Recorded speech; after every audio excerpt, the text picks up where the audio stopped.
Hello and welcome to another episode of Rational Actors on Blogging Heads. I'm Kevin Glass, Director of Policy at the Franklin Center, and today I'm joined by... I'm David Graham. I'm a staff writer at The Atlantic.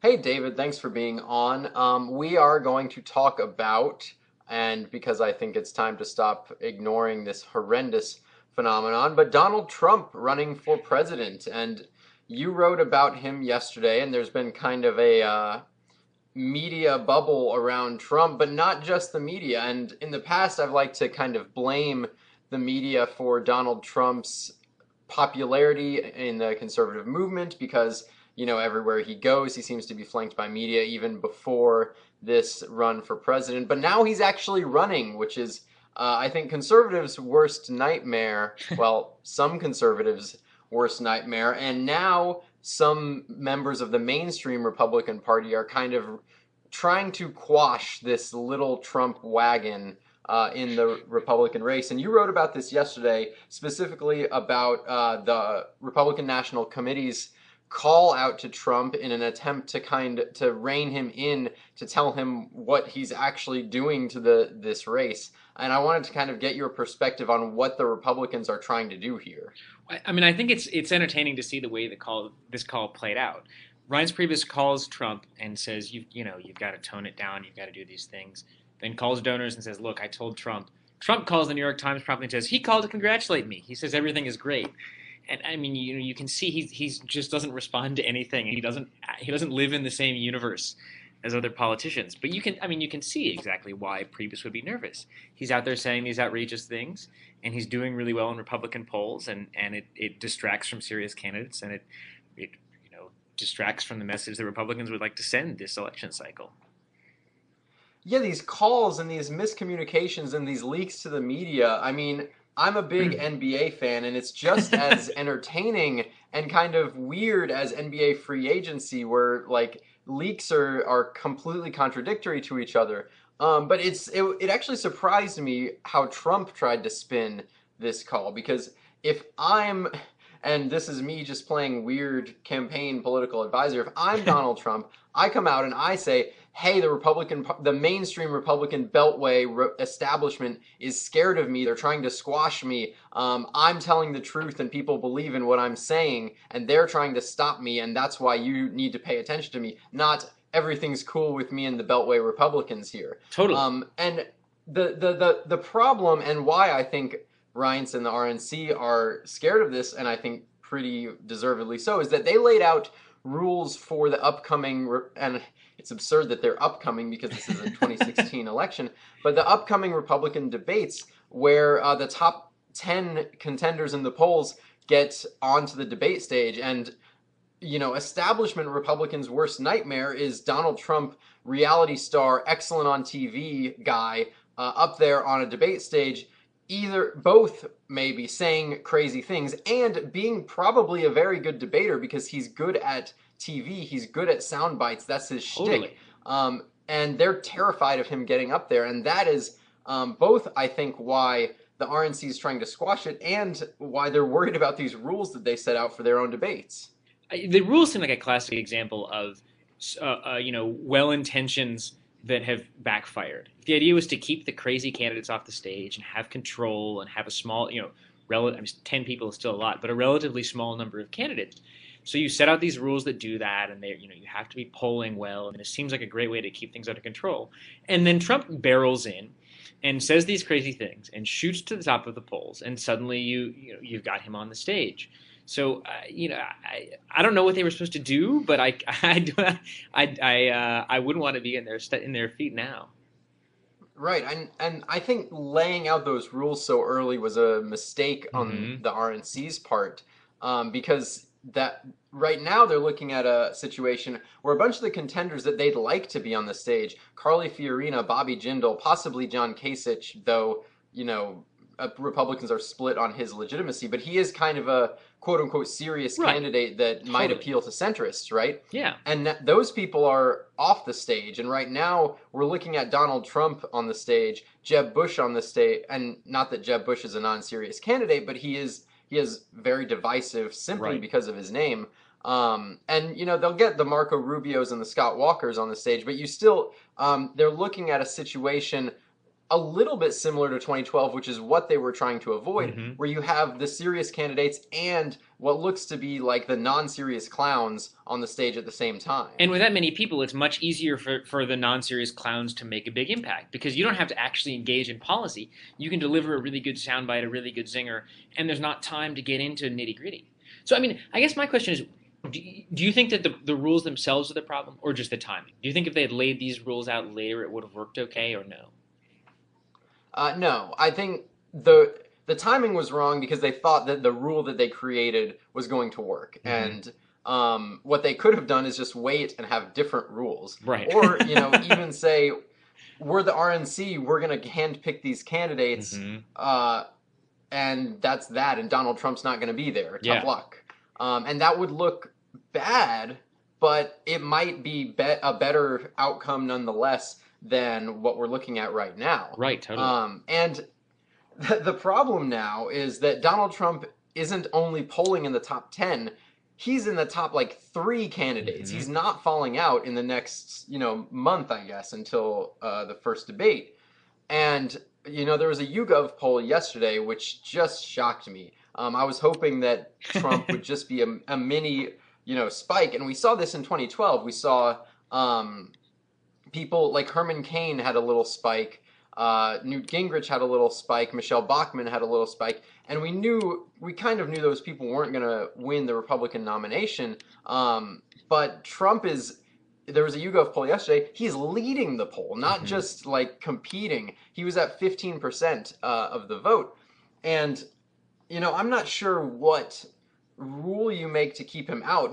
Right. And maybe the option to me is, and this would be super unfair, but you say people with too high negatives in Republican primary polling can't be on the stage because Trump has Knock by out Chris far the Christie. highest negative polling. Yeah, it might knock out Chris Christie, it might knock out Jeb Bush, but importantly, you could even say some absurd number, 40 Sure. or 50% negative keeps you off the stage, and that's Donald Trump and nobody else. Hmm. But he's leading with 15% of the vote, so it's impossible to keep him off the stage right now. And I'm not sure what rule you make in lieu of what they've done, but I think the rule came out too early. Like, Yeah. it's clear that there's too many candidates in the race. Hmm. If they allowed everyone in who's polling, a non-statistically insignificant amount of support, they'd have 16, 17 people on stage, Yeah. and they don't want that. But the rule that they have, it's arbitrary, but now it looks like it's going to end up the worst of both Right. worlds. You set the arbitrary rule, and you still got what you were trying to avoid. I'm a little bit skeptical of this poll since it just seems like such an outlier, right? Trump is doing well in every poll. He's in the top five or so, but for him to be he's in at 15% in this poll and way ahead of anybody else, it seems like a pretty far outlier. Um, but yeah, I mean, he's definitely near the top of polls, and North in public policy polling had him leading in North Carolina. It's amazing. I'm a little, and maybe this is just me being pessimistic. Trump has, the YouGov poll looks like an outlier until you go back. Trump has polled in, and I'm pulling it up here. He polled double digits in the last CNN poll. He polled double digits in the last Fox News poll, and those are the only polls taken since he's been officially a candidate in the Man. race. Before, his poll numbers go 3, 4, 2, 1, 11, 12, 15. Hmm. So I'm not sure that it's an outlier. Sure. And I'm not that I'm worried. I think he has a legitimate number of people who are legitimately supporting him despite his high negatives. So he might poll, 5 to 10% no matter what. Hmm. His base that he's talking to might be similar to, I suppose, Ron Paul's base, where they're, and not ideologically in any Sure. way, but it's just a base that is his and they're not going anywhere. Right.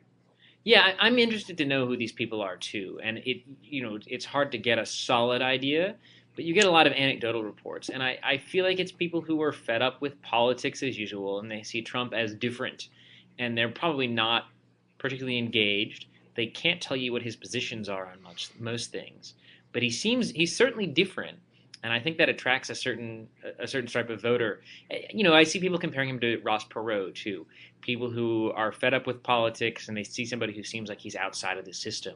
So that's his appeal. He tells it like it is. Right. And there's a certain, I guess, weird centrist populist appeal in Hmm. that. If you're not plugged in all that much, and both establishment Republicans and conservative activists have been trying desperately to paint to those Trump people who Trump is. You know, he Hmm. was a Hillary Clinton donor. He was to the left of Hillary Clinton and Barack Obama on healthcare policy not too long ago. He had pretty strange ideas Pro-choice. for corporate taxes and upper individual income taxes. Like, and it's this very obviously populist kind of message, but it's not exactly one that should play well with the Republican base. Hmm. And they're trying desperately to say, hey, look, this is who Donald Trump is. He's just saying whatever he thinks will get him a couple points in the polls. Yeah. And they might be right about that. It's getting him polling, So, certainly. right, exactly. And just totally anecdotally from people that I've seen writing or arguing on Twitter or whatever, they don't care all that much about what his past positions might have been. And in the vein that you're talking about, all they want to say is, you know, he's saying the things that, well, this is kind of a cliche, but that might be what people are looking for. He's saying the things that other people are afraid to say. Totally. You know, and in the last 24 hours, 48 hours, he's been saying things about Barack Obama's birth certificate that everyone thought was kind of banished from mainstream politics years ago. He obviously says very bombastic things about immigration. So I think you're right to a certain extent in that these are people who are fed up with politics, but I'm not sure that they're the kinds who are completely unplugged. I think that Right. they're more the kinds of people who just think that their views aren't being represented in the mainstream political system Hmm. right now.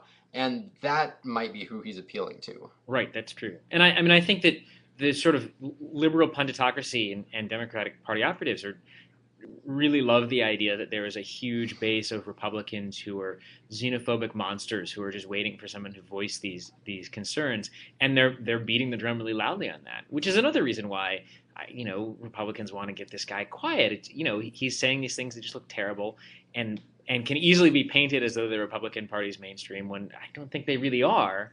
Um, but you can see the political Right. damage.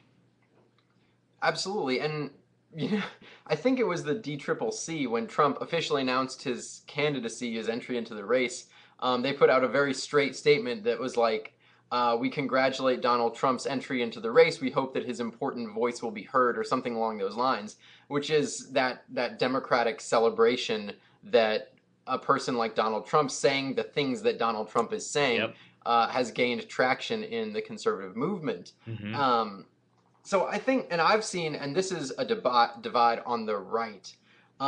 There's been kind of mainstream-ish, beltway-ish, establishment-ish conservatives writing about how Trump is kind of a creation of the Republican Party, the conservative movement. That the very vociferous anti-Obamaism that a lot of mainstream Republicans play to, it has been fostered in the conservative movement, and Trump is merely anti-Obamaism right now, turned up to 11. Hmm. And so, you know, he's more bombastic than Ted Cruz, than Rand Paul, than whoever else mainstream Republican politician you want to name, more than Ben Carson, and he's just saying things that are like anti-Obama to an absolutely extreme, and combine that with you mentioned xenophobia, a very, very, very, very strong anti-immigration stance that no mainstream Republican wants to take. Hmm. Both keep them out of the country and, you know, maybe say some very insensitive, racist, possibly xenophobic things about immigration, because, and this is a unique thing about the conservative movement, I think. They feel so very sold out on the issue of immigration. Hmm. And Trump, he's not a stupid person.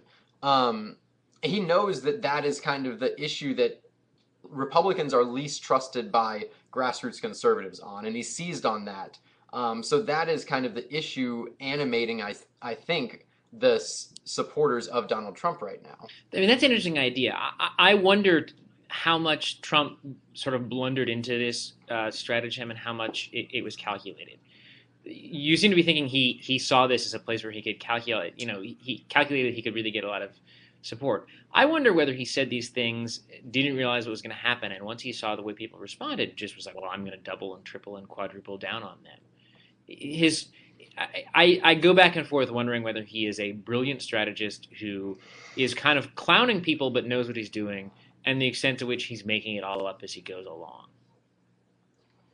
Right. I mean, if we want to say his political strategy is reality TV star, it's kind of a throw everything at the wall and see what Yeah. sticks strategy. So he can come out in a speech and hit 16 different weird points that don't really fit on the political spectrum, and his strategist or whoever it is can go to Twitter and see what everyone's quoting or retweeting or whatever, and say, "Oh my God, they loved the 2 minutes that he spent railing against immigration. Let's go with that." Yeah.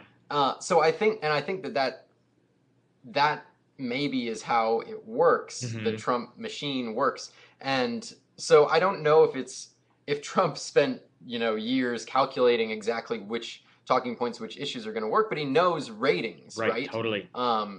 So he knows how to tell what is going to stick with people. It's Clintonian, right? This is old school Clinton politics. See what polls well, talk about that.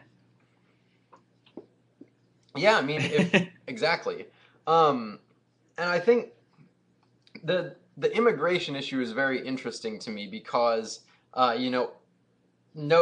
like I said, the grassroots doesn't trust anybody in the Republican Party on immigration. Reagan, it's quoted time and time again. Reagan had an amnesty program that conservatives hated, and it was this deal that conservatives still point to, where it was, we're going to do a path to legal status first, and then security and other border control measures later. And they got the legal path, and they didn't get the border control.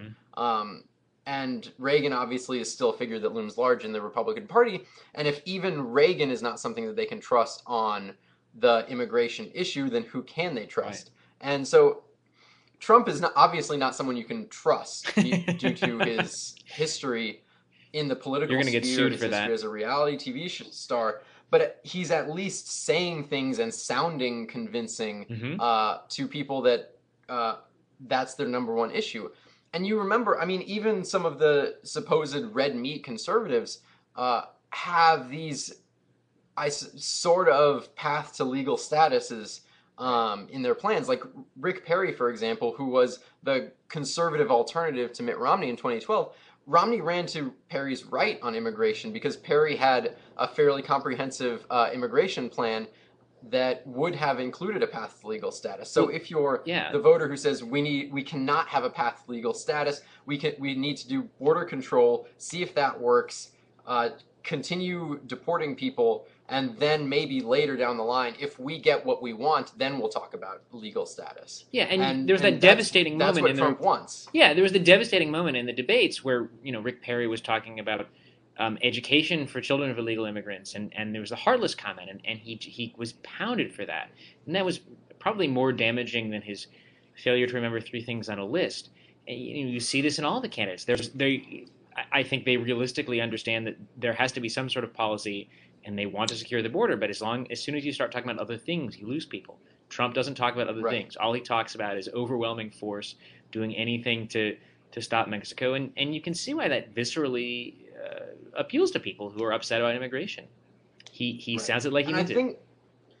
I think it's the shadow of Reagan here, in that anyone who has an actual chance of winning the presidency has to have a realistic plan that isn't just kick out the illegal immigrants. Because if you win on a plan of only border control, no dealing with currently here illegal immigrants, then the conservatives who voted for you on that issue are going to turn on you incredibly hard, because it's just deja vu all over again, from Reagan to George W. Bush to now. The people who are single issue immigration voters, and they're not an insignificant portion, do not want to tolerate any more heresy out of Republicans on this. So the Republicans who have a realistic shot of winning have to have a realistic plan already, Hmm. because they can't have that heretic charge turned on them once they're actually in the White House. Right, totally. So the next I think I wanted to talk to you about is why is Donald Trump doing this? And he, for a long time, a lot of establishment Republicans chastised the media for covering Donald Trump. Hmm. When I went to CPAC this year, he spoke there. I don't remember where or when, but he had the largest gaggle of people following him out of anybody at CPAC. And some of the mainstream or even grassroots conservatives would say, why the hell is the press covering this guy? Hmm. He's just a clown. He's just doing this weird dip into politics for attention. We need to ignore him until he goes away. Yeah. And the ignore him till he goes away strategy has backfired because he hasn't gone away. He's become more prominent. He's actually entered the race, which is every anti-Trump person's nightmare. And I'm wondering why. It's like we could say in the past we would say it's only to keep his name relevant. He's got a TV show. He's just working the publicity circuit. But now he's lost all of that Hmm. in order to pursue this weird political campaign. So why exactly do you think Donald Trump is tossing away his weird media reality empire in order to pursue a weird politics campaign? I think many of us assumed that this was about the reality TV show or about the money involved. So he was doing these things essentially to build up a business empire. And I think it's possible that what's really of interest to him is just the attention.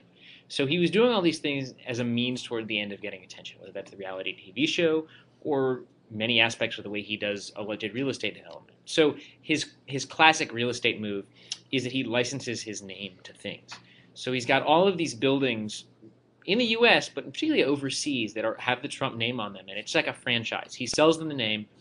He gets a cut of the money up front and some sort of commission, depending on the contract, and then he doesn't do any of the development. And that means he doesn't get all of the money from the development, but he makes some. But his name is everywhere, and I think you see that here. His name is everywhere. He's on TV constantly. You can't turn on cable news without hearing somebody interviewing with Trump, somebody covering an interview with Trump, so on and so forth. So he's getting that, and I mean, I've sort of encountered Trump a couple times over the years through weird stories. There was he tried to buy the mortgage on Ed McMahon's house when Ed McMahon was dying, supposedly to help McMahon stay in the house. But all of these things are just sort of a publicity play. Now that he's lost The Apprentice and NBC has terminated his contract, he has all the more incentive to keep going. He can't go back to The Apprentice now. He might as well do everything he can to get attention from the media as an alleged political candidate. Right, exactly. And that's the thing, he can't turn back. I think the flirtation with politics seemed to do what I thought, as you said, he was trying to do, which is keep his name out there, keep the value of his name high because he can franchise it. I'm wondering, and this is merely fueled by the speculation over the last 24 hours or so, that the Republican Party is worried that he'll go independent Mm-hmm. and he'll run an actual independent campaign. Right. And even pulling 5%, 10% of the vote, 10% would be absurd, 5% of the vote in key states on a single issue immigration campaign would be devastating Yeah. to any Republican candidate in the general election. I wonder if Trump is like a second-term president thinking about his legacy.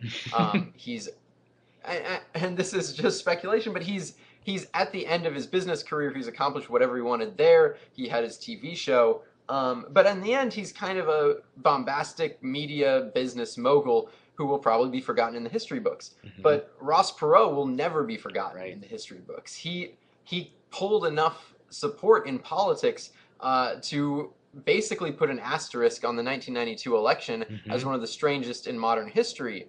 And if Trump can actually turn himself from a media machine into a political machine, that gives him something else to point to on his like legacy of accomplishments. Hmm. And he is someone very, very concerned about personal branding. Sure. So I wonder if this is just him trying to say, there's something else that I can do, why not try? Hmm. Yeah, I mean, I that seems like as plausible an explanation as anything, and I think that would make sense, and I could totally see an independent campaign. Uh, I'm curious. I still think the reason that I'm really curious to know what happens with his financial disclosures, and I believe he has to disclose finances to get into the debates, right? I still wonder if he I'm not does sure that. on the rules there, but yeah. I think so. I'd have to check, but and so I still wonder if he goes forward with the debates. But if he runs as an independent, he has none of those obligations. He can probably get away with not disclosing how much money he has, and he can have that sort of historical impact without having to admit that he's not worth what he has claimed he's worth, as many people suspect. Yeah, I mean, his campaign announcement was accompanied by a claim of how much he's worth, which is probably the first time in history that's happened. I'm not sure on FEC laws.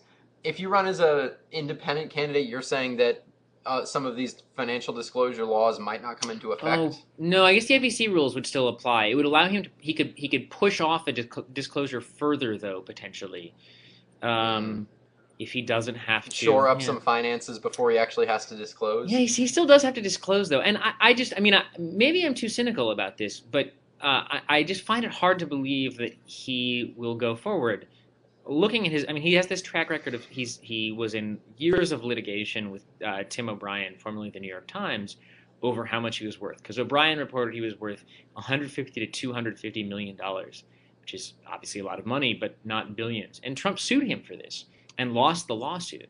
But the judge ruled that it wasn't defamatory, as Trump had claimed. But if he can't lie to the government about these things and expect to get away with it. It's quite a risk, and so I find it hard to believe that he's going to step over that line when it comes down to it. But I thought he wouldn't run for the same reason. I thought he was bluffing this time around, just like he bluffed so many times before. And I think the political establishment, from the parties to reporters, has been just surprised by so many of his turns in this election so far. Right. I mean, almost every deadline, at least this time around, last time around, we were all right in saying it was all bluster and he wasn't actually going to run. Um, this time around, we were saying it was bluster and then he announced. Hmm. And then someone pulled up that he hadn't actually filed with the FEC the initial kind of entry into the race forms. And we said, oh, well, maybe that announcement was just a bluff and he's not actually going to file those papers because every other candidate filed those papers on the day that they announced. Right. And then he actually filed them. So we this time around, I've been wrong at least every step of the way. So Me too. I'm uncomfortable. Like, and the logic again, like I said, was ignore it and it'll go away. But I can't ignore it anymore. And now I'm at least in a state of, oh, it's inevitable. I'm going to see Donald Trump on a Republican debate stage in Hmm. a month. Yeah. So I'm not sure. I think that you make a lot of good points about him probably, and he's always been shady on what he's worth, what the state of his finances are, and if he has to disclose all that, you're giving me an ounce of hope that I won't see him on the debate stage. But I'm still not really optimistic about that. Yeah. So, what do you think are the ways to try to stifle Trump or to dull the impact of these things?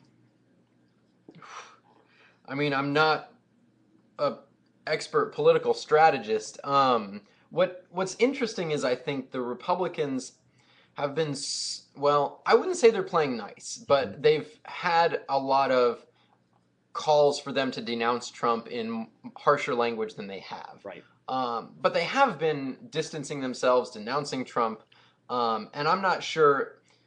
What a lot of people have said is that they're scared of getting on that debate stage with Trump and having him have this long line of prepared zingers that he can hit all the candidates with if they try to attack him. And they're, I think, still in this more of ignore him and he'll go away stage. But once he's on stage with you, that's a lot harder to do. Hmm. I'm wondering if there might be a candidate who will say, I'm not someone polling low, I suppose, who says, I don't have all that strong of a chance. I'm going to take one for the team, and I'm going to be the one to take on Trump head on and Hmm. just pull his attention away from the other candidates. Maybe at his expense, he gets a couple zingers, but the long-term health of the party is in a better situation because Donald Trump is focused on, I don't know, Bobby Jindal or Ben Carson or Carly Fiorina, and he's not focused on Marco Rubio or Scott Walker. Right.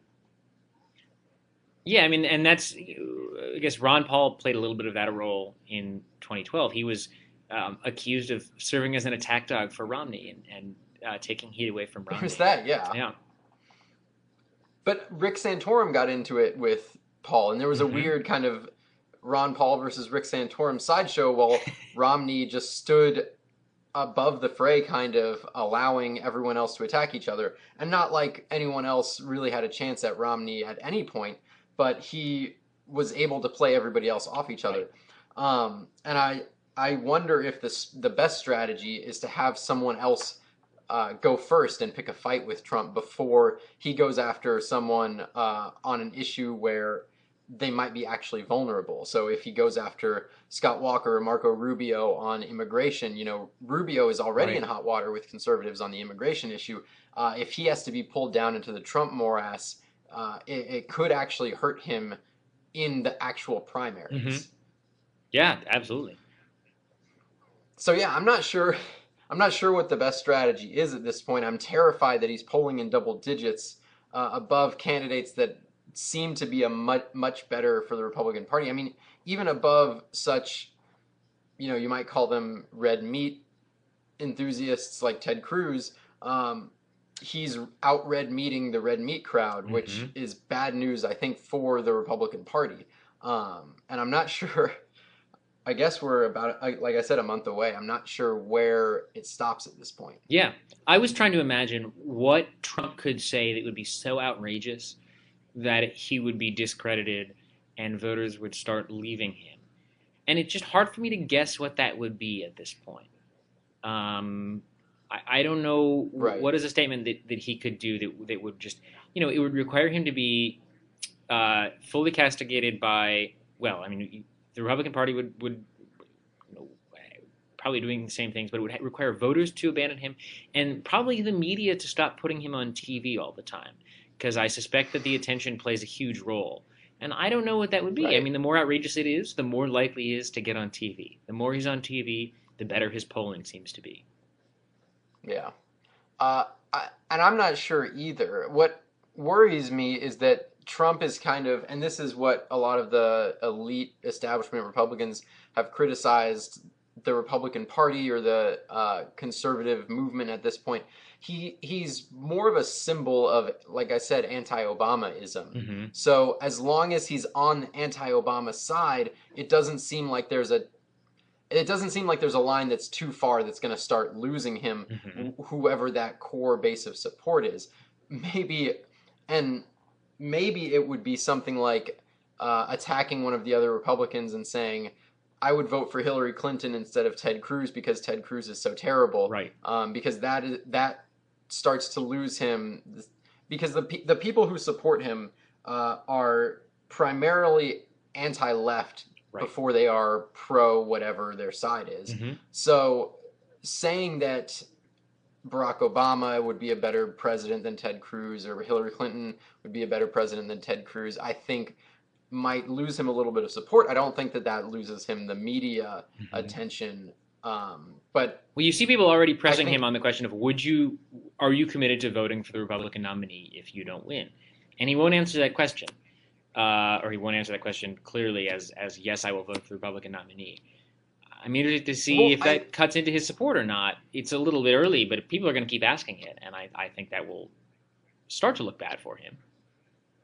maybe, but he can use that question to attack Marco Rubio. He can say, that Senate immigration deal was just so bad Hmm. that I couldn't, in good conscience, vote for Marco Rubio because I wouldn't trust him on the immigration issue, no Right. matter what he says from here on out. And that doesn't lose him any support, I don't think. Yeah. That seems right. I think that's totally true. I don't know.